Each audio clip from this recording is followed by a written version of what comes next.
નમસ્કાર, spark today ન્યૂઝમાં આપનું સ્વાગત છે. દર્શક મિત્રો, હવે ચોમાસા સત્રની જે શરૂઆત થવાની છે તેને લઈને વડોદરા મહાનગરપાલિકાના જે મેયર છે સાથે સ્થાયી સમિતિના અધ્યક્ષ ડૉક્ટર શીતલ મિસ્ત્રી પ્રી મોન્સૂન કામગીરીના ભાગરૂપે તેઓ વિવિધ ઝોન વાઇઝ વિસ્તારોની મુલાકાત રહી રહ્યા છે. ત્યારે આજે દક્ષિણ ઝોનની મુલાકાત લઈ રહ્યા છે. અધિકારીઓ સાથે તેઓ ટેકનિકલ રિવ્યૂ લઈ રહ્યા છે અને તમામ જે બાબતો છે બાબતોનું ટેકનિકલ રિવ્યૂ લઈ રહ્યા છે.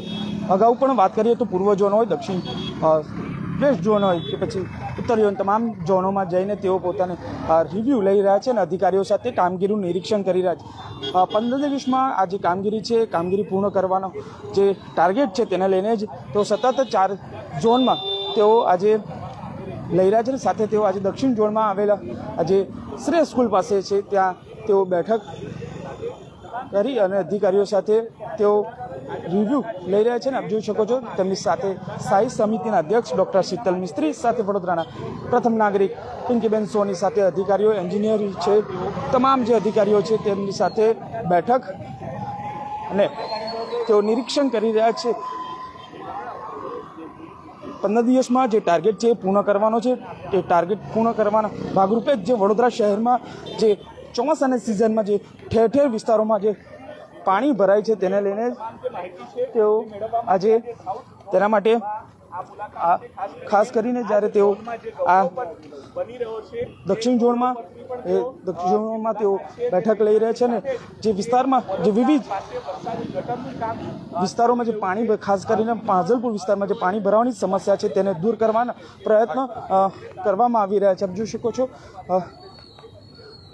આ જે પથ બનાવવામાં આવે છે, આપ જોઈ શકો છો એ પથ પણ આપ જો એ પ્રકારે તૈયાર કરવામાં આવ્યો છે. અને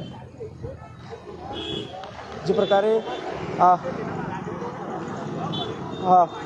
ખાસ કરીને જ્યારે પેલી બાજુ અહીંયા નિરીક્ષણ કરવા માટે પહોંચ્યા છો, શું કામ છે? આનું હજુ પ્રી મોન્સૂનની કામગીરી હજુ પૂર્ણ નથી થઈ. કામગીરી ફૂલ ફોર્સમાં ચાલી રહી છે. લગભગ કહી શકાય કે 80-90% જેટલી કામગીરી પૂર્ણ થઈ છે. 3 ઝોનની મુલાકાત લીધી છે, ઉત્તર, પૂર્વ અને પશ્ચિમ. આજે દક્ષિણ ઝોનની મુલાકાતે આવ્યો છું. ખાસ કરીને જે વરસાદી કેચપીટો છે, ડ્રેનેજ લાઇન છે, એની સાફ સફાઈ વોર્ડના ઝોનના એક્ઝિક્યુટિવ એન્જિનિયર દ્વારા અને દરેક વોર્ડના ડેપ્યુટી એન્જિનિયર દ્વારા કરવામાં આવતી હોય છે. આ કામગીરી લગભગ 80-90% જેટલી પૂર્ણ થઈ છે. એ સિવાય દક્ષિણ ઝોનમાંથી 2 કાંસ, રૂપારેલ કાંસ અને મસિયા કાંસ, એની પણ સફાઈ ફૂલ જોશમાં ચાલી રહી છે. કોઈ જગ્યાએ કંઈ તકલીફ હોય અથવા કંઈ મશીનરીની જરૂર હોય અથવા કોઈ જગ્યાએ વધારે પૈસા ખર્ચીને પણ જો વરસાદના પાણી વધારે ભરાય તો આરામથી વહી જાય એ માટેની કામગીરીનું નિરીક્ષણ કરવા નીકળ્યા છે. એ સિવાય દક્ષિણ ઝોનમાં અલગ અલગ પ્રોજેક્ટ કે રોડના પ્રોજેક્ટ ચાલતા હોય કે કોઈ જગ્યાએ ડ્રેનેજ લાઈન નાખી હોય એની જે ચરીઓ હોય એનું સેટલમેન્ટ કરી અને એનું ગ્રાઉટિંગ અથવા વેટમિક્સ નાખી અને પૂર્ણ રીતે આ કામ 15 દિવસમાં પૂર્ણ થાય એ પ્રમાણે તમામ અધિકારીઓને કડક સૂચના આપવા માટે હું આવ્યો છું. 3 ઝોનમાં કામગીરી ખૂબ સારી થઈ છે. આજે દક્ષિણ ઝોન કે જે માંજલપુર વિસ્તાર છે, તરસાલી વિસ્તાર છે, આ વિસ્તારની મુલાકાત કરી અને ખાસ કરીને મસિયા કાંસ અથવા જે કોઈ નાના કાંસો હોય અને એમાં દબાણ લાગતું હોય તો એને ખુલ્લા કરવા માટે નિરીક્ષણ માટે નીકળ્યો છું. બિલકુલ 15 દિવસમાં કામ પૂર્ણ કરવાની સૂચનાઓ તો આપવામાં આવી છે, પણ આ કામ પૂર્ણ થઈ જશે ખરું? સૂચના આપી એટલે કામ તો થાય જ. જે અધિકારીઓ અને કોન્ટ્રાક્ટર છે એમની પર જે પ્રમાણે કડક સૂચના આપવામાં આવી છે એ પ્રમાણે બીજા ઝોનમાં જે રીતે કામગીરી ફૂલ ફોર્સમાં ચાલી રહી છે, મને આશા છે કે દક્ષિણ ઝોનમાં પણ આ જ રીતે તમામ કામગીરી આવનારા 10-15 દિવસમાં પૂર્ણ થઈ જશે. જે કામ પૂર્ણ નહીં કરી શકે એ કોન્ટ્રાક્ટરોને બ્લેકલિસ્ટ કરવામાં આવશે. આમાં દરેક કોન્ટ્રાક્ટરનો ટાઈમ પિરિયડ હોય, ટેન્ડરની ટાઈમ કન્ડિશન હોય. આમાં રિક્વેસ્ટ અને કડક સૂચના બેથી રસ્તાઓ સમતલ થાય અને કોઈ જગ્યાએ ખાડા ટેકરા રહે નહીં અને લોકોને ચોમાસા દરમિયાન મુશ્કેલી ન પડે એ દિશામાં અમે લોકો કામ કરી રહ્યા છે. આમાં પેનલ્ટીનો સવાલ એવો છે કે ટેન્ડરની ટાઈમ લિમિટ પૂરી થાય ત્યાર પછી જ આપણે એમને પેનલ્ટી આપી શકતા હોય છે. પરંતુ કોન્ટ્રાક્ટરો વર્ષોથી વડોદરા કોર્પોરેશન જોડે કામ કરી રહ્યા છે, અધિકારીઓ પણ ઘણા વર્ષોથી કામ કરી રહ્યા છે. તો આ અમારી એક રિક્વેસ્ટ છે કે ભાઈ 15 દિવસમાં જે કોઈ કામ ચાલે છે એની ચરીઓ પૂરવામાં આવે, સેટલમેન્ટ કરવામાં આવે. પ્રી મોન્સૂન કામગીરીમાં કેચપીટો અને મેનહોલની સાફ સફાઈ રેગ્યુલરલી થાય અને સારી થાય.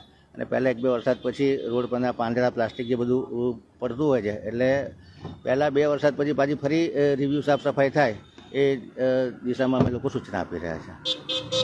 બિલકુલ સાફ સફાઈ થાય તેવી બાબતોમાં સૂચના કોન્ટ્રાક્ટર અને ખાસ કરીને પાલિકાના જે અધિકારીઓ છે તેઓ સાથે રહીને કોન્ટ્રાક્ટરને સૂચનાઓમાં આપવામાં આવી રહી છે. ત્યારે વડોદરા મહાનગરપાલિકાના જે સ્માર્ટ સિટીના જે વિકાસના કામો છે આપ જોઈ શકો છો, ઘરોપથ પણ અહીંયા તૈયાર કરવામાં આવ્યો છે. આપણી સાથે વડોદરાના મેયર છે પિંકીબેન સોની, તેમની સાથે પણ વાત કરું. બેન, શું કહેશો? 3-4 ઝોનમાં મુલાકાત પણ લઈ રહ્યા છે, વિકાસના કામો થઈ રહ્યા છે, દક્ષિણ ઝોનની મુલાકાત આવ્યા છે, શું કહેશો? આજ રોજ વડોદરા શહેરના સાઉથ ઝોનમાં વિઝિટનો કાર્યક્રમ રાખવામાં આવેલો હતો. સિટી એન્જિનિયર સાહેબ દ્વારા આ વિસ્તારમાં જ્યારે પણ કંઈક વડોદરા શહેરમાં નવું ઇમ્પ્લિમેન્ટ કરવાનું હોય છે ત્યારે એમના દ્વારા કંઈક ને કંઈક નવા અખતરાઓ કરી અને પછી સમગ્ર શહેરમાં એ પેટર્ન લાગુ પાડવામાં આવતી હોય છે. ત્યારે આજે મેં કામસર એમને ફોન કર્યો હતો ત્યારે મારી જાણમાં આવ્યું કે સાઉથ ઝોનની વિઝિટનો આજે કાર્યક્રમ છે એટલે હું પણ એમની સાથે જોડાઈ અને એમને માહિતી માંગી કે ભાઈ કયા વિસ્તારમાં છે. તો માંજલપુર વિસ્તારમાં આજે એમના દ્વારા પ્રી મોન્સૂન કામગીરી હોય કે પછી બીજા પણ કોર્પોરેશનના જે પણ કામો કરવામાં આવનાર છે એના માટેની આજે સાઉથ ઝોનની વિઝિટનો કાર્યક્રમનું આયોજન હતું, જેમાં હું પણ એમની સાથે જોડાઈ છું. 15 દિવસમાં કામગીરી પૂર્ણ કરવાનો ટાર્ગેટ છે પાલિકાનો, કઈ રીતે જુઓ છો? કારણ કે 15 સમગ્ર શહેરમાં લગભગ 80-85% પ્રી મોન્સૂન કામગીરી કરી દેવામાં આવી છે અને બાકી પણ અત્યારે બાકીના વિસ્તારોમાં કામગીરી પૂરજોશમાં ચાલુ જ છે. અને આ વિઝિટનું પણ કારણ એક એવું પણ હોય છે કે વિઝિટ દ્વારા આપણને માહિતી મળે છે કે ક્યાંક કોઈક વસ્તુ છટકી નથી રહી ને કામગીરીમાં કોઈક સ્પીડમાં જો કદાચ જરૂરી વધારો કરવાનો થતો હોય તો એ પણ એમને સૂચના આપી શકાય. એટલે આવી વિઝિટ પણ જે અલગ અલગ ઝોન વાઇઝ વિઝિટ કરવામાં આવતી હોય છે તેનું પણ એક માહિતી અથવા સૂચનો આપવા માટેની આ વિઝિટનું આયોજન કરવામાં આવતું હોય છે. બિલકુલ વિઝિટ કરવામાં આવી છે અને 15 દિવસમાં જે કામગીરી પૂર્ણ કરવાના જે ટાર્ગેટ છે તેના ભાગરૂપે જ આજે વડોદરાના મેયર પિંકીબેન સોની સાથે સ્થાયી સમિતિના અધ્યક્ષ ડૉક્ટર શીતલ મિસ્ત્રી આજે દક્ષિણ ઝોનની મુલાકાતે લીધી ને તમામ જે કામો છે અને જે પ્રી મોન્સૂન કામગીરીના જે કામો છે તે તમામ કામો સ્પીડમાં ચાલે ત્યાં સુધી 80% થી 85% આ જે કામગીરી છે પૂર્ણ થઈ ચૂકી છે. એટલે આવનારા જે 15 દિવસોમાં જે બાકી રહેલી કામગીરી છે તે પણ પૂર્ણ કરવાના આદેશો આપવામાં આવ્યા છે. કેમેરામેન ગૌતમની સાથે Surat Solanki, spark today news, Vadodara.